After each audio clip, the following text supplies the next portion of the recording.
하나님께서 형통한 자에 대한 말씀을 주셔서 함께 나누기를 원합니다. 많은 사람들은 자신의 삶이 형통하길 원합니다. 내가 생각하는 대로 삶이 이루어지고 잘 풀려나가기를 소원합니다.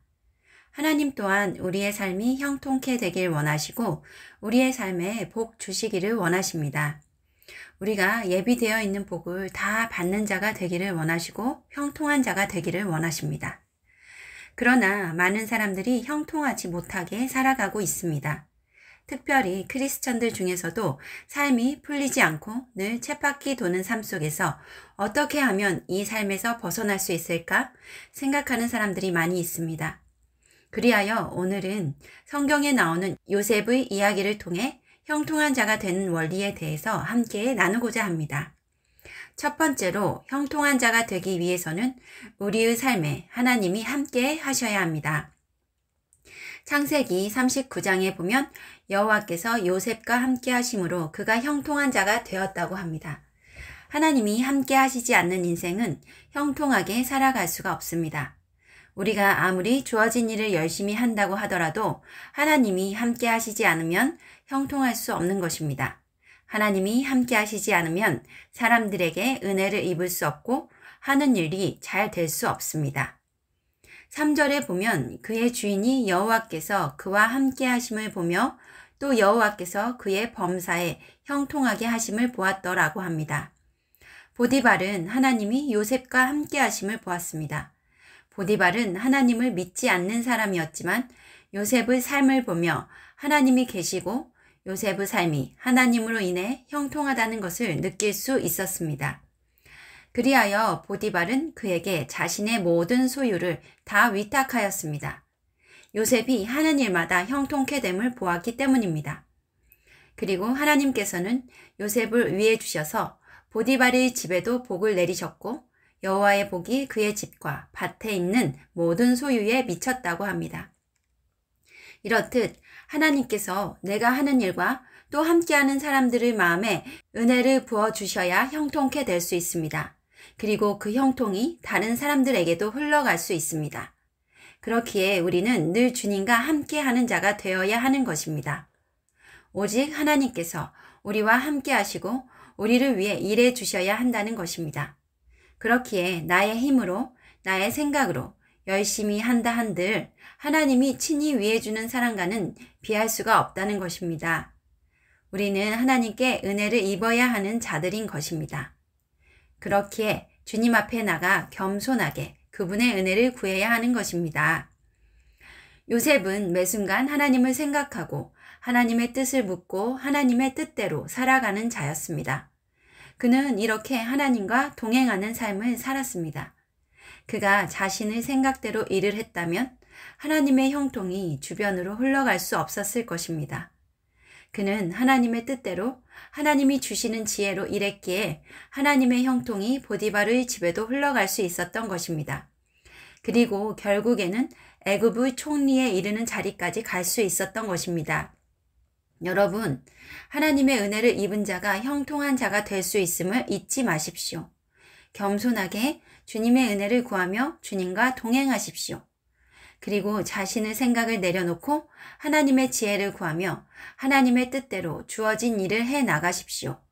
그럴 때 형통의 길로 나아갈 수 있을 것입니다. 두 번째로 형통한 자가 되기 위해서는 자신을 향한 하나님의 부르심을 알고 그분이 있으라고 하신 자리에 있는 것입니다. 요셉은 자신을 애굽으로 보내신 것이 하나님의 뜻임을 알았고 자신을 향한 하나님의 크신 계획을 마음에 품었습니다. 요셉은 꿈꾸는 자였고 하나님께서 꿈을 이루어 주실 것을 믿었고 꿈을 이루기 위해 하나님께서 있으라고 하신 자리에 있어야 한다는 것을 알았던 것입니다. 요셉은 해와 달과 11별이 자신에게 절하는 꿈을 마음속에 품었습니다. 그리고 언젠가는 그렇게 될 것을 믿었습니다. 그렇기에 가족들에게 그러한 꿈을 당당하게 이야기할 수 있었습니다. 요셉은 자신이 지금 애굽에 노예로 와 있지만 이것 또한 하나님의 계획 가운데 있는 것임을 알았습니다. 그래서 요셉은 본인이 있어야 할 자리에서 충성을 다한 것입니다. 아버지의 사랑과 총애를 한 몸에 받던 요셉이 노예의 신분으로 살아가기는 쉽지 않았을 것입니다. 그러나 요셉은 묵묵히 자신의 자리를 지켰습니다. 요셉은 하나님의 계획을 신뢰했고 이루실 것을 믿었습니다.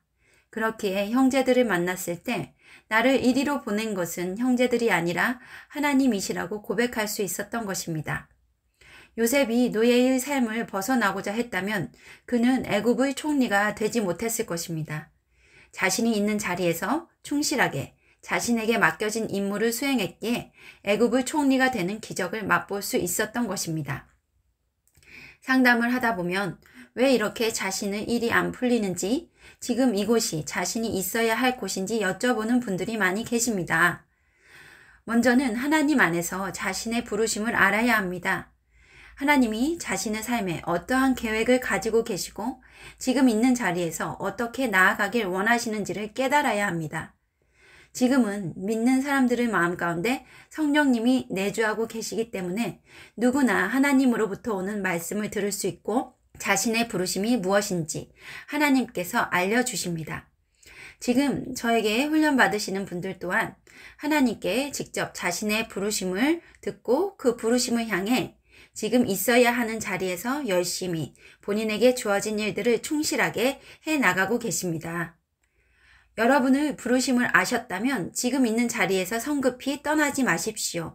그리고 하나님께서 어떻게 하길 원하시는지를 깨달으십시오. 여쭤보십시오. 말씀을 통해서 또 하나님의 음성을 들으심으로 하나님께서는 여러분에게 분명히 알려주실 것입니다. 하나님은 조급하게 움직이시는 분이 아니십니다. 여러분이 있는 자리에서 우선은 신실하게 자신의 일을 감당해 나가십시오. 그곳에서 하나님은 여러분을 향한 계획을 이루어가고 계십니다. 그곳에서의 시간이 끝나면 하나님께서 여러분을 이동시키실 것입니다. 그러나 그것이 최종 목적지가 되지 않을 수도 있다는 것을 염두에 두십시오. 요셉 또한 보디발의 집에서 감옥으로 이동했습니다. 사람의 눈으로 볼 때는 더욱 나쁜 환경이었습니다. 그러나 애굽의 총리라는 계획을 이루기 위해 거쳐가야 하는 장소였습니다. 하나님이 예비하신 곳이었습니다. 우리 또한 하나님께서 그렇게 이동하게 하실 수 있음을 명심하십시오. 이동한 곳의 환경이 예전보다는 더 좋지 않을 수도 있습니다. 그러나 자신의 자리를 불평하거나 원망하지 마시고 주님 안에서 잠잠히 그분의 뜻을 구하고 신뢰하며 나아가십시오. 그럴 때 신실하신 하나님께서 여러분을 삶의 최종 목적지로 인도해 주실 것입니다. 그리고 그곳에서 여러분의 부르심을 신실하게 이루어 나가게 하실 것입니다. 세 번째로 형통한 자가 되기 위해서는 하나님 보시기에 합당한 마음을 가져야 합니다. 요셉은 보디발의 집에 있으면서 하나님께 하듯 그의 집안을 관리하고 섬겼습니다. 무슨 일에나 하나님을 섬기듯 한 것입니다. 그는 하나님 앞에 정직했고 성실했고 신실했습니다. 작은 것 하나 그냥 넘어가지 않았습니다. 그의 마음은 하나님 앞에 깨끗했습니다. 요셉은 젊은 남자였고 소위 혈기왕성한 나이였습니다. 그런 그에게 보디발의 아내의 제안은 엄청난 유혹으로 다가올 수 있었습니다. 그러나 그는 하나님을 두려워할 줄 알았고 하나님 앞에 죄를 짓는 것이 얼마나 큰 악을 행하는 것인지를 알았습니다. 그만큼 그의 마음이 하나님 앞에 깨끗하고 신실했던 것입니다. 지금 여러분은 여러분에게 오는 유혹을 어떻게 대하고 계십니까? 지금 주님 앞에 어떠한 마음으로 서 계십니까? 이 정도는 괜찮지. 주님도 이 정도는 넘어가 주실 거야. 혹여 이러한 마음을 품고 계시지는 않나요? 아니면 지금 짓고 있는 죄가 죄인지도 모른 채로 살고 계시지는 않습니까? 저는 상담을 하다가 이런 분들을 만나면 참으로 안타깝습니다. 자신의 죄는 보지 못하고 자신을 힘들게 하는 사람만 탓하며 살아간다면 삶은 결코 나아지지 않습니다. 요셉이 만약 자기를 죽이려 했던 형제들을 향해 원망하고 미워하는 마음으로 살아갔다면 어떻게 됐을까요? 그랬다면 하나님의 형통이 그의 삶에 임하지 않았을 것입니다. 하나님은 그러한 마음을 가진 자와 함께 하실 수 없기 때문입니다. 하나님은 우리의 마음을 불꽃 같은 눈동자로 감찰하고 계십니다. 우리의 마음이 하나님을 얼마나 사랑하는지, 얼마나 거룩하게 살고자 하는지, 얼마나 죄와 피 흘리기까지 싸우며 나아가는지, 이러한 태도를 하나님은 보기 원하십니다. 요셉은 이러한 하나님의 마음에 합당한 자였습니다. 하나님은 요셉을 총리로 세우기에 합당한지를 눈여겨보고 계셨습니다. 이스라엘을 구원할 자로 요셉이 하나님 앞에 합당한 마음을 가지고 있는지를 보고 계셨습니다. 작은 것에 충성된 자는 큰 것에도 충성됨을 하나님은 알고 계셨습니다. 요셉은 보디발의 집에 총무로 또 감옥에서의 시간을 합쳐 10년이 넘는 기간을 자신의 상관을 충성되고 신실한 마음으로 섬겼고, 이러한 작은 것에 충성된 그의 마음과 행실이 주님 앞에 합격하여 한 나라의 총리라는 큰 자리를 맡겨주신 것입니다. 요셉을 향한 주님의 크고 놀라우신 계획이 있었더라도 만약 요셉이 하나님 앞에 합당한 마음과 행실로 살지 않았다면 그는 애굽의 총리로 세워지지 못했을 것입니다. 그리고 나아가 자신의 가족 이스라엘을 구원하지 못했을 것입니다. 여러분은 지금 주님 앞에 또 자신이 섬기는 권위자나 상사 앞에 어떠한 태도로 임하고 계십니까? 하나님은 여러분의 마음을 보고 계십니다. 하나님 앞에서는 그 무엇도 속일 수 없습니다. 하나님은 여러분의 마음의 동기를 보고 여러분을 세우시고 여러분의 삶을 형통케 해 나가실 것입니다. 요셉은 하나님께 하듯이 보디발을 섬겼습니다. 신실하게 주인을 위해 일했습니다. 그것이 당연한 것이라고 생각했습니다. 그렇기에 그러한 요셉을 통해 형통의 기름 부음이 보디발의 집에 흐를 수 있었던 것입니다. 하나님이 함께 하시고 은혜를 주실 수 있는 것은 요셉이 하나님 보시기에 합당한 마음을 품고 있었기 때문입니다. 요셉은 복 있는 자였습니다. 하나님이 싫어하는 죄들을 멀리하고 하나님의 말씀대로 살아간 자였습니다. 그렇기에 형통할 수 있었던 것입니다. 삶이 형통하길 원하십니까? 그렇다면 하나님과 동행하십시오. 매 순간 하나님의 뜻 안에 거하며 하나님께서 자신을 통해 일하시도록 하나님께 맡겨드리십시오. 그리고 하나님의 은혜를 입는 자가 되기를 간구하십시오. 그리고 하나님이 있으라고 하시는 곳에서 신실하게 주어진 일들을 감당해 나가십시오.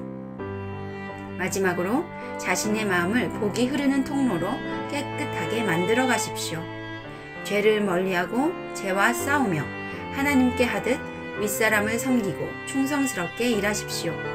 그럴 때 요셉처럼 하나님이 함께 하심으로 은혜를 입고 형통한 삶으로 변화될 것입니다.